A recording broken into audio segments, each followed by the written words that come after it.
ঈদের পরে মা যখন ঈদের পরের দিনে এই কুশলি পিঠাটা মাংস ভাজা দিয়ে আলু দিয়ে তৈরি করে খাওয়ায়, তো খুব ভালো লাগে। আসলে এবার আমি মিস করতেছি মায়ের বাড়ি যাওয়া নিয়ে। তো মায়ের বাড়ি যেতে পারি না, তাই বলে কি নিজের সন্তানদেরকে খাওয়াতে পারবো না বা খেতে পারবো না, তা তো হয় না। তো ভাবলাম আজকে কুশলি পিঠাটা আমিই তৈরি করে ফেলি। আমার সন্তানেরাও তো চাই তার মা কিছু করে খাওয়াক, আমাদেরকে যেমন খাওয়াইছে মেমোরি রয়ে গেছে। তো প্রথমে আমি আলু ছোট ছোট করে করে কেটে নিয়ে এটা আগে তেল দিয়ে সব রকমের মশলা, লবণ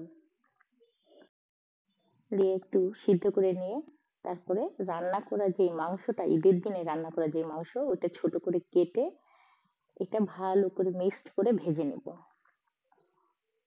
মানে আমার দেখা মতে এইরকম ভাবেই করে যখন দেখা যায় ঈদের পরের দিন মেনলি মায়েরা তৈরি করে। তা আমিও সেম তৈরি করে ফেললাম, ভেজে নিলাম। তারপরে এই যে আটাটা সিদ্ধ করে নিছি, আদা রসুন জিরা বাটা, একটু হলুদ, লবণ আর গুঁড়া মরিচ দিয়ে সিদ্ধ করে নিয়ে ভালো করে পানি দিয়ে হাত দিয়ে মতে মতে মতে একদম ভালোভাবে ইয়ে করে নিতে হবে। তারপরে একটু মোটা মোটা করে রুটি করে কেটে নিতে হবে। তো সেম প্রসেসে আমিও করে নিচ্ছি। এই তো রুটি বেলে নিব।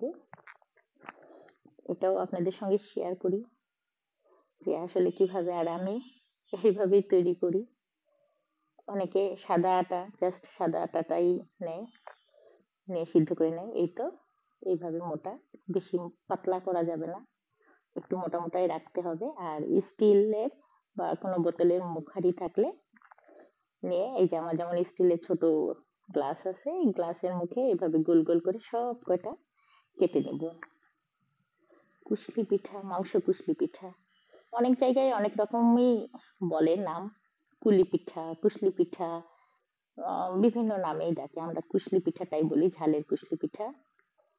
তো সব কয়টা এইভাবে লিচি কেটে নিব, একদম যতটুকু আটা নিয়েছিলাম সব কয়টা।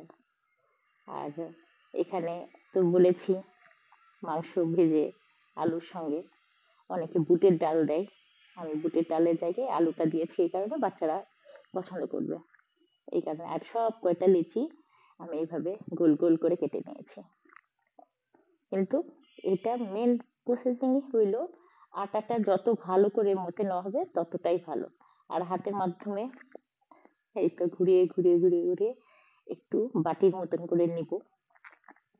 বাটির মতন করে নিলে পুরটা ভরতে সুবিধা হবে, এই জন্য আমি এইভাবে দিয়ে মুখটা সিল করে দিব।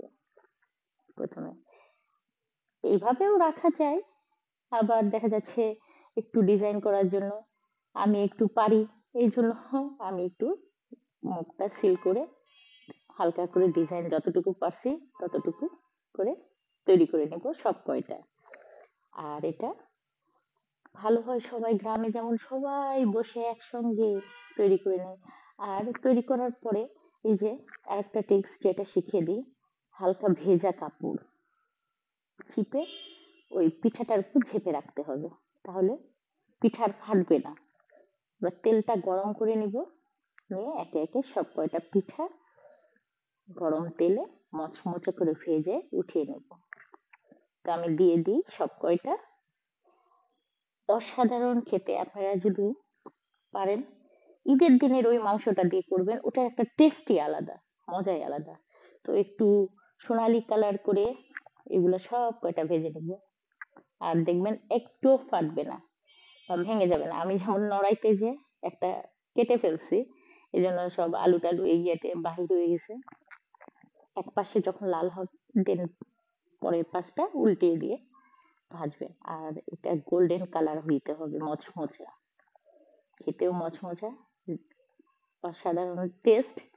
আমার ফ্যামিলির সবাই পছন্দ করে, বাবার বাড়ি, শ্বশুর বাড়ি, সবাই ঈদের পরে দিন মাস্ট বি এই পিঠাটা হবেই হবে, না হলেই মনে হয় কি অপূর্ণতা রয়ে যায়। তো এই তো আমার ভাজা শেষ, এইভাবে ভেজে আপনারা খাবেন, ভালো লাগবে। তো আল্লাহ হাফেজ, টাটা।